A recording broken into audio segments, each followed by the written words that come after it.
எல்லாருக்கும் வணக்கமுங்க. நான் பஞ்சை சித்தர் குழந்தை டாக்டர் நடராஜன் பேசுகிறேங்க. நாம் இன்றைக்கி பார்க்க போகிற தலைப்பு வந்து தீராத தலைவலிகளை தீர்ப்பது எப்படி.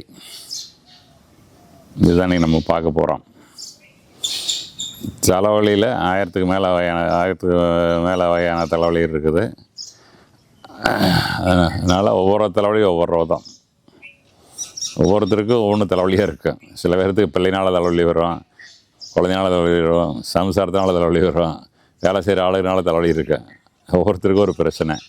அதனால் இந்த தலைவலிலையும் பல வகை இருக்குது. இப்போ சளி பிடிச்சிக்குது, சளி இருந்து வர சைனஸ் வருது, மேலே நீர் கோத்துக்குது அப்படின்னா அதுக்கு தலைவலி வரும். பசி பட்டினி ரொம்ப நேரம் சாப்பிட வந்து அதுக்கும் தலைவலி வரும். தூக்கம் கெட்டால் தலைவலி வரும். அப்புறம் மன உளைச்சல் இருந்தால் தலைவலி வரும். அதுக்கு பேர் டென்ஷன் ஹெட்டேக் அப்படிம்பாங்க. அப்புறம் சில உடல் உபாதைகள், ப்ரெஷர் அதிகமாக இருந்தால் தலைவலி வரும், ரத்த அழுத்தம் அதிகமாக தலைவலி வரும், அஜீரணம் இருந்தால் தலைவலி வரும், மலச்சிக்கல் இருந்தால் தலைவலி வரும். இது மாதிரி 1008 காரணங்கள், ஒன்றுக்கும் ஒரு காரணம். ஆனால் எல்லா தலைவலிகளையும் ஒரு சேர நீக்குவதற்கு, தடுப்பதற்கு நல்ல மருந்துகள் நம்மிடம் உள்ளன. நல்ல முறைகளை நான் இன்று சொல்லிக் கொடுக்க போகிறேன் உங்களுக்கு. எப்படி தடுப்பது, எப்படி வந்தவர்களை குணப்படுத்துவது, வாழ்க்கை முறையை எப்படி மாற்றி அமைப்பது. இதனால் வந்து நம்ம தலைவலியை முழுசாக குணப்படுத்திடலாம், தலைவலி வராமல் தடுத்துடலாம். அது ரொம்ப முக்கியம். சில பேர்த்துக்கு பார்த்தீங்கன்னா மைக்ரைன் அப்படின்னு சொல்லுவாங்க, வாஸ்குலர் ஹெட்டேக். உள்ளே வந்து ரத்தக்குள்ளே வந்து ரொம்ப விரிஞ்சுன்னா வெடிக்கிற மாதிரி இருக்கும், ரொம்ப கஷ்டப்படுவாங்க. இப்போவுமே மருந்து கொடுக்குறாங்க, அப்போத்தையும் நல்லா இருக்குது. சில தலைவலிலாம் இப்போ கொஞ்சம் பரவாயில்ல. முன்னையெல்லாம் கோயம்புத்தூர் ஒரு பெரிய தொழில் பம்ப் செட் கம்பெனி வச்சிருந்து, ரொம்ப ஃபேமஸான பம்ப் செட் கம்பெனி, நான் பேரை சொல்ல விரும்பல. அவர் வந்து இங்கேயெல்லாம் நல்லாமல் சுவிட்சர்லாந்து போய் பாட்டு வந்தார், அமெரிக்கா போனார், எங்கேயும் நல்லாவில். ஒரு நாள் வலி பொறுக்க முடியாமல் நைட்டில் ஒரு ரிவால்வர் எடுத்து தலையில் சுட்டுக்கிட்டு இறந்துட்டார். அவ்வளோ கொடுமையானது இந்த தலைவலி. இப்போ அதையெல்லாம் வந்து நம்ம ஒரே மாதத்தில் முற்றிலும் சரி பண்ணிடலாம், திரும்பி வராமல் தடுக்கலாம். அந்த அளவுக்கு மருந்துகள், இயற்கையான மருந்துகள், பசு இனத்திலிருந்து தயாரிக்கக்கூடிய பஞ்சவீய மருந்துகள் நம்மள இருக்குது. அதனால் இந்த தலைவலி வராமல் தடுக்கிறதுக்கு என்ன முதல்ல இதில் பார்க்கலாம்னா, நம்ம உடம்பையும் மனசையும் ஆரோக்கியம் வச்சுக்கணும். முதல்ல உடல் சுத்தம் வேணும். உடல் சுத்தம்னா மலச்சிக்கல் இருக்கக்கூடாது. மலச்சிக்கல் வந்து எல்லா நோய்களுக்கும் மூல காரணம் ஆணிவேர் மலச்சிக்கல் தான். மலச்சிக்கல் இல்லைன்னா மனச்சிக்கல் இருக்காது, மனச்சிக்கல் இல்லைன்னா தலைவலி வராது. நல்லா புரிஞ்சுக்கணும். மலச்சிக்கல்லாம் வேறு மற்ற வேதியும் வராது. உடம்பு ஆரோக்கியம், கழிவுல வெளியேறும். கழிவில் தேக்கம் நோய், கழிவில் நீக்கம் ஆரோக்கியம். அதுதான் தாரக மந்திரம். நம்ம சித்தரில் சொன்னது அதுதான். அந்த காலத்தில் பேதி கொடுப்பாங்க. ஒரு சித்த வைத்தியம் பண்ணுறது அப்படின்னா பேதி கொடுத்து அப்புறம் தான் மருந்தே ஆரம்பிப்பாங்க. இப்போ பேதி கொடுத்து அவனை குடிக்க மாட்டேங்கிறான். அது வயிற்றில் கலப்பாயிரு, அதாவது இதான்னு பேசுகிறாங்க. விளக்கெண்ணெய் குடிக்கிறேன் அப்படின்னு மூஞ்சி சொல்லிக்கிறாங்க. இதெல்லாம் குடிக்கிறதே இல்லை. அப்போ அந்த காலத்தில் சின்ன பையனுக்கு விளக்கெண்ணெய் குட்டையும் குடிச்சிட்டு வாயில் ஊற்றுவாங்க விளக்கெண்ணெயை. அப்போல்லாம் குடித்தான், உடம்பு நல்லா இருந்தது. அது மாதிரி இந்த குடல் சுத்தத்தை வந்து நம்ம சரி பண்ணிக்கணும். குடல் சுத்தம் சரியாக இருக்கிறது வந்து இயற்கையான உணவுகள், தேங்காய், பழங்கள், பச்சை காய்கறிகள், மற்ற நார் சத்துள்ள காய்கறிகள், நீர்க்காய்கள், இது மாதிரி நிறைய சேர்த்தணும். அதெல்லாம் சேர்த்தணும் அப்படின்னா உங்களுக்கு மலச்சிக்கல் இருக்காது. 3 நேரம் அரிசி, காலையில் இட்லி தோசை, மத்தியானம் சாப்பாடு, நைட்டு இட்லி தோசை, இப்படியே சாப்பிட்டாங்கன்னா 3 நேரம் இந்த மாவு சேர்த்து. இது இன்னும் மாவு இறுகி சிமெண்ட்டு போட்டால் காங்கிரீட் போய் எப்படி கிடைக்கும், அது மாதிரி வந்து மலைக்குடலில் போய் ரொம்ப இறுகி. அது இறுகிட்டுது அப்படின்னா வெளிக்கு வரதை போய் முக்கிட்டே வந்துருப்பேன். மொக்க நாலாவது மலச்சிக்கல் என்ன வரும், மூளை வந்துடும். மூளை வந்து வெளியே தள்ளிக்கிட்டு வரும். அப்புறம் போய் ஆப்ரேஷன் பண்ணுவாங்க. திரும்ப மலச்சிக்கல் திரும்ப வரும். மலச்சிக்கல் வந்து பெரிய பிரச்சனையை கொண்டு விடும். அதனால் இயற்கை உணவுலாம் சேர்த்தோன்னா, நார் சத்துலாம் சேர்ந்தோன்னா தண்ணி நிறையா குடிக்கணும். அப்புறம் அதெல்லாம் சேர்கிற போது மலம் காலையில் எழுந்திரிச்சு தானே போயிடும். பாத்ரூம் போனீங்கன்னா சும்மா ஒரு 2 நிமிஷத்தில் போன உடனே போயிடும். அதுதான் வந்து உடல் ஆரோக்கியம். அப்புறம் இது வந்து நல்லா இருந்ததுன்னா மற்ற எல்லாமே நல்லாயிருக்கும். அடுத்தது வந்து நுரையீரல் சுத்தம். குடல் எவ்வளோ முக்கியமோ நுரையீரல் அதோட முக்கியம். நுரையீரல் வந்து நமக்கு பிராணவாயு கொடுக்குது. இந்த காற்றில் நம்ம உள்ள இழுத்து வெளியோடுற காற்றில் ஆக்சிஜன் எக்ஸ்சேஞ்ச். நுரையீரலில் வந்து பிராணவாயு எடுத்துக்கிட்டு கரிமல வாயு, கார்பன் டை ஆக்சைடு வெளியே விட்டுறது. அப்போ உடம்புல வந்து அந்த பிராணசக்தி அதிகமாக சேருது. பிராணவாயு அதிகமாக சேர உடல் உறுப்புகள் நல்லா வேலை செய்யுது. அது குறைய பாதிக்குது. நிறைய பேருக்கு பார்த்தீங்கன்னா ஆஸ்மா ரொம்ப மூச்சு விடுறதுல சிரமமாக இருப்பாங்க. அவங்களுக்கெல்லாம் பார்த்தீங்கன்னா ரொம்ப கலப்பாயிருவாங்க. அதே மாதிரி கொரோனா டயத்தில் பார்த்தீங்கன்னா அப்போ வந்து ஆக்சிஜன் எவ்வளோ இருக்குன்னு டெஸ்ட் பண்ணுவாங்க. அந்த காலத்தில் கொரோனா பீரியட்லாம் ரொம்ப குறைஞ்சி போயிடும். 90களில் வந்து ரொம்ப கஷ்டம். இப்போதெல்லாம் வந்துன்னா அப்புறம் வென்டிலேட்டர் வச்சு ஆக்சிஜன் வச்சு பிழைக்கிறது ரொம்ப கஷ்டமாயிடும். இப்போவுமே எமர்ஜென்சி வார்டில் போய் பார்த்தீங்கன்னா நிறைய பேருக்கு அது மாதிரி வென்டிலேட்டர் வச்சு தான் சுவாசம் நடக்கும். அதனால் அந்த நுரையீரல் எப்படி சுத்தம் பண்ணுறது? நுரையீரல் சுத்தம் பண்ணுறதுக்கு வந்து சில பயிற்சிகள், மூச்சு பயிற்சிகள், பிராணாயாமா, நிறைய பயிற்சிகள் நம்ம சித்தர்கள் முனிவர்கள்லாம் வளர்த்து கொடுத்துருக்காங்க. யோகமாக இருக்கலாம், அதை பயன்படுத்தலாம். இல்லை அப்படின்னா நம்ம ஆரோக்கியமான சூழ்நிலையில் வாழணும். இப்போ பெரும்பாலும் நகரங்களெல்லாம் போனீங்கன்னா நுரையீரல் கண்டிப்பாக கெட்டு போயிடும். எல்லாம் ஒரே புகை, வாகன புகைகள், மற்ற புகை, பொல்யூஷன், ஏர் பொல்யூஷன். டெல்லியெலாம் போய் பார்த்தீங்கன்னா ஹரியானாவில் பஞ்சாபில் எரிக்கிற அந்த நெல் வயலில் கோதுமையில் எரிக்கிற அந்த இதெல்லாம் அந்த புல்லெல்லாம் எரித்து எல்லாம் பூரா டெல்லிக்கு வரும். வெளியே ரோடே தெரியாது, அந்தளவுக்கு இருக்கும். இது மாதிரி இந்த மாசுபட்ட காற்றுனால நுரையீரல் கெட்டு போயிடுது. நுரையீரல் கெட்டு போச்சுன்னா ஆஸ்மா வரும், அப்புறம் உங்களுக்கு இதெல்லாம் வரும். அப்புறம் ஆஸ்மா வந்ததுக்கப்புறம் பார்த்திங்கன்னா கேன்சர் வரும், நுரையீரல் கேன்சர்லாம் வரும். அதனால் நுரையீரல் வந்து ஆரோக்கியம் வச்சுக்கிறோம். நல்ல சுற்றுச்சூழல். நீ பெரிய எத்தனை கோடி சொன்னதில் இப்போலாம் என்ன பண்ணுறாங்கன்னா, பக்கத்தில் கிராமத்தில் போய் ஒரு வீடு கட்டி சுற்றி மரம் மட்டையெல்லாம் வச்சுட்டு சந்தோஷமாக இருக்காங்க. சிட்டியில் நிறைய பேர் இருக்கிறதுக்கு விரும்புறதில்ல. ஐடியிலே நிறைய பேர் இருக்கவங்கள இப்போ என்ன பண்ணுறாங்கன்னா, ஓரளவு சம்பாரிச்சு போகுது அப்படின்ட்டு வந்து ஒரு நல்லா தண்ணி வசதி ஒரு மலையடி வர ஏதோ ஒரு பக்கம் ஒரு நிலத்தை வாங்கி 2 ஏக்கரா 3 ஏக்கரா 5 ஏக்கரா வாங்கி இயற்கை விவசாயம் பண்ண ஆரம்பிச்சிடுறாங்க. இயற்கை விவசாயம்லாம் பண்ணிட்டு அவங்களும் இயற்கையாக இருந்துக்கிட்டு இயற்கையாக சாப்பிட்டுக்கிட்டு ஆரோக்கியமாக இருக்காங்க. அது மாதிரி பணம் முக்கியமில்லை, ஆரோக்கியம் தான் முக்கியம். நுரையீரல் சுத்தம். அடுத்தது மன சுத்தம் ரொம்ப ரொம்ப முக்கியம். மன சுத்தமாக வச்சுக்கணும். மனசு எப்படி சுத்தமாக வச்சுக்கிறது? ஏன் சுத்தம் இல்லாமல் சுத்தமாகுது? எல்லாத்துக்கும் காரணம் ஆசையே துன்பத்துக்கு காரணம். யார் சொன்னால்? புத்தர் சொன்னார். எல்லாரும் தான் சொல்கிறாங்க, திருவள்ளுவர் தான் சொல்கிறார். இந்த ஆசையை வந்து அடக்கலாம் முடியாது. ஆசையை குறைச்சிக்கணும்.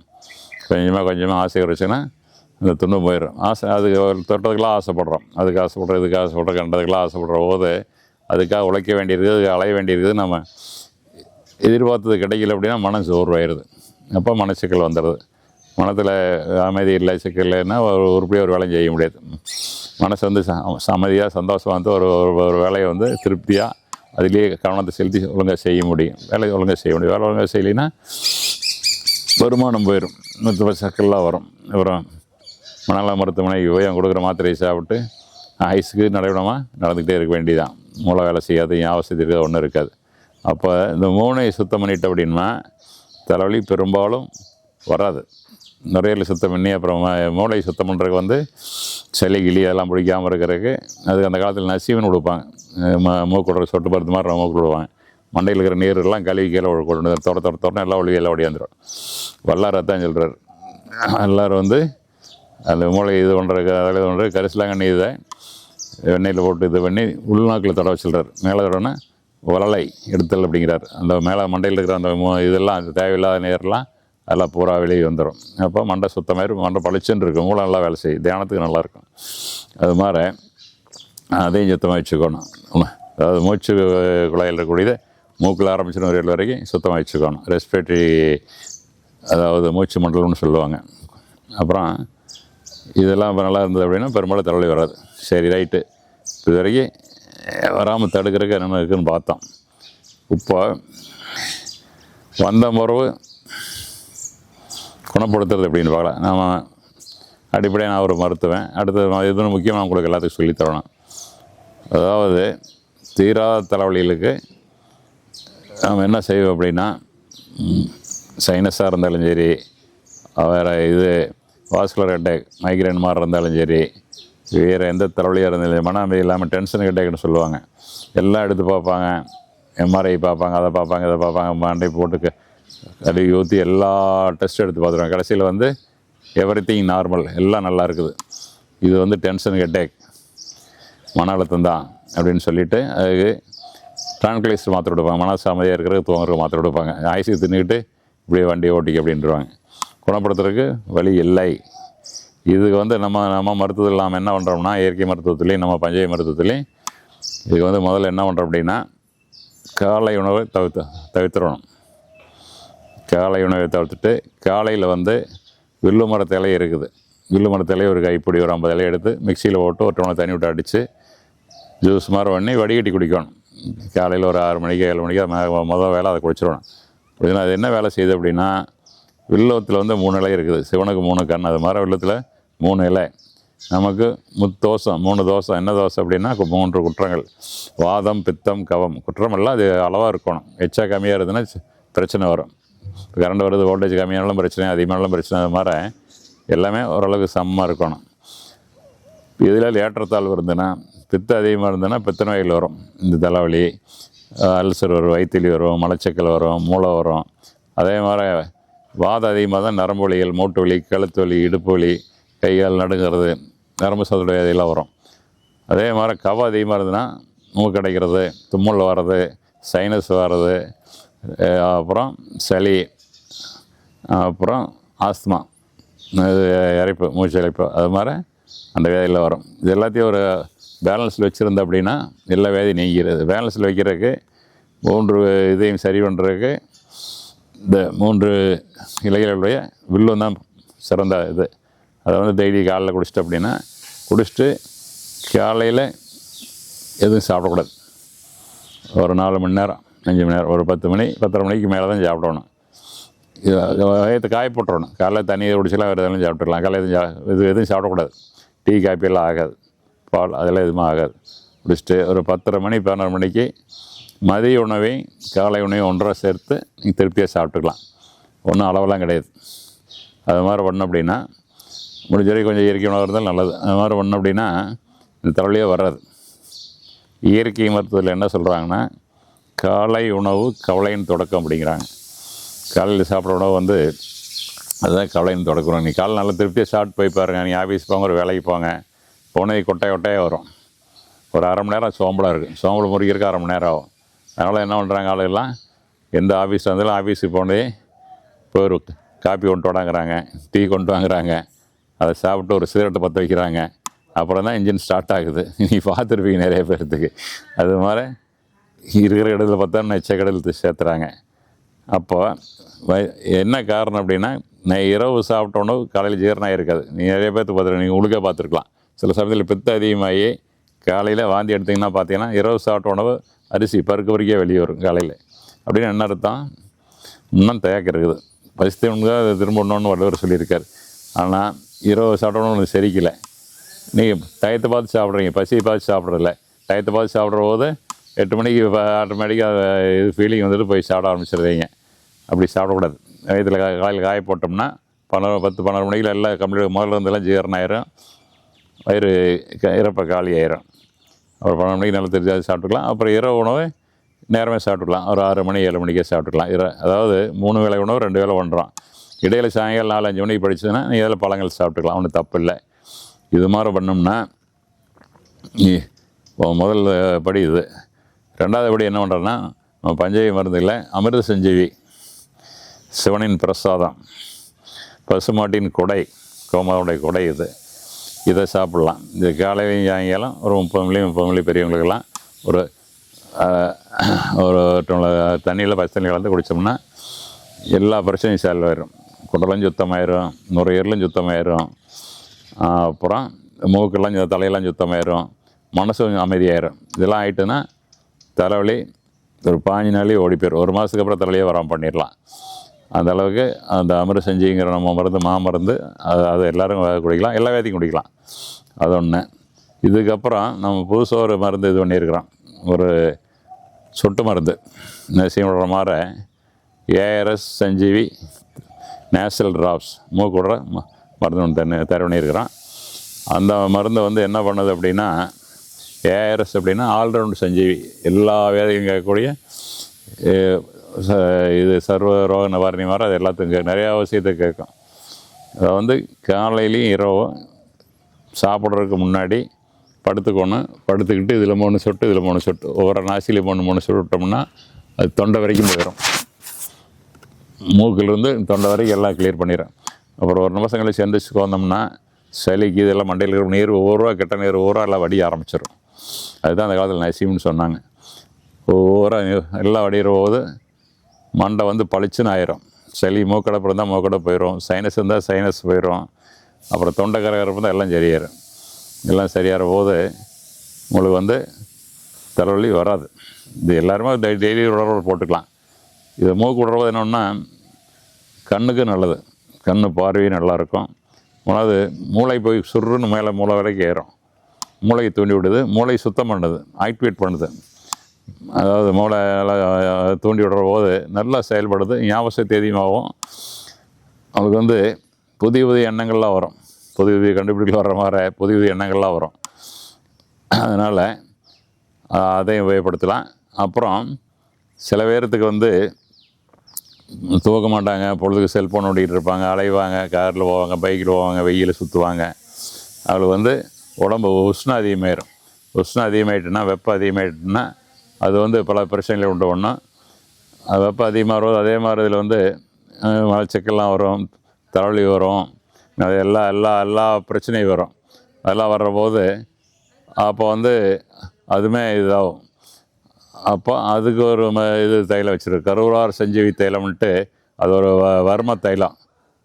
அந்த வர்ம தைலத்தை அதை வந்து வர்ம தைலத்தை பல வகையில் உபயோகப்படுத்தலாம். எல்லா வியாதியும் கொடுக்குறோம். அது பல வேலையில் செய்யக்கூடிய தைலம். இரவு படுக்கிற போது தொப்புளுக்குள்ள 5 சொட்டு, தொப்புளை சுற்றி ஒரு 15 சொட்டு 108 தடவை இப்படி தேய்ச்சி விட்றோம். தேய்ச்சி விட்டோம்னா உள்ளுறுப்புகள்லாம் குளிர்ச்சி ஆயிடும். அதாவது கல்லீரல் குளிர்ச்சி ஆச்சுன்னா கல்லீரல் இருக்கிற கழிவுகளை வெளியேறிடும், ஜீரணம் நல்லாவும், பசி நல்லாவும், கல்லீரலில் ஃபேட்டி லிவர்ங்கிறது வராது. அடுத்தது வந்து கணையம் குளிர்ச்சி ஆச்சுன்னா, கணையம் நல்லா வேலை செஞ்சுன்னா இன்சுலின் தானாக சுரக்கும். உங்களுக்கு வந்து சர்க்கரை நோய் போயிடும், இல்லாமல் இருந்தாலும் தடுத்துக்கலாம். அதே மாதிரி இது சிறுநீரகம் சுத்தமாகிற போது, அது நல்லா வேலை செய்கிற போது உப்பு சத்து இது எல்லாம் போயிடும். கிட்னி நல்லா வேலை செய்கிற போது ரத்த அழுத்தம், பிபி வராது, இருந்தாலும் குறைய ஆரம்பிச்சிடும். அப்புறம் குடல்லாம் நல்லா வேலை செய்வோம், ஜீரணம் நல்லாவும், உள்ள குடல் புண்ணு ஆறும், வெளிக்கு நல்லா போகும், யூரின் நல்லா போகும், சிறுநீரகம் நல்லா போகும். அப்புறம் இது இருதயமெல்லாம் பலப்பட்டுரும். அதனால் வந்து அது இரவு பைசா தூக்க அருமையாக வரும், நல்ல தூக்கமாக உடம்புல தூக்கம் வரும். காலையில் சுறுசுறுப்பாக இருக்குது, உடல் வலி இதெல்லாம் ஒன்றும் இருக்காது. அது ஒரு இது நம்ம முறையில் வச்சுருக்கிறோம். அப்புறம் இதெல்லாம் இல்லாமல் காப்பி டீக்கு இப்போல்லாம் ஒரு அதாவது ஜீவானந்த சஞ்சீவி கற்பம் காயல்பம், எல்லா காயல்ப மூலிகையிலேருந்து அதனுடைய விதைகள் எடுத்து அதை போய் தயார் பண்ணுறோம். காப்பி டீ இப்போல்லாம் அதை சாப்பிட்லாம், ஆரோக்கியமாக இருக்கும், உடம்பு சுறுசுறுப்பாக இருக்கும், கையில் வலி இருக்காது, மனசு அமைதியாக இருக்கும், நல்லா இதாக இருக்கும். அதை பயன்படுத்தலாம். டீ காப்பியெல்லாம் வந்துட்டு அதை பயன்படுத்தலாம். இது மாதிரி நம்ம மருந்து இதெல்லாம் பயன்படுத்தோம்னா தலைவலி வராமல் தடுக்கலாம். அப்படியே வந்தாலும் தலைவலி ஓடோட விரட்டலாம், தலையை சரி பண்ணிக்கலாம். அதனால் எந்த தலைவலியாக இருந்தாலும் நீங்கள் வந்து நம்ம சொன்ன முறையில் பயன்படுத்திங்கன்னா தலைவலி மீண்டும் வராமல் தடுத்து வந்த தலைவலியை விரட்டி நீங்கள் என்றும் ஆரோக்கியமாக வாழலாம். நன்றி, வணக்கம்.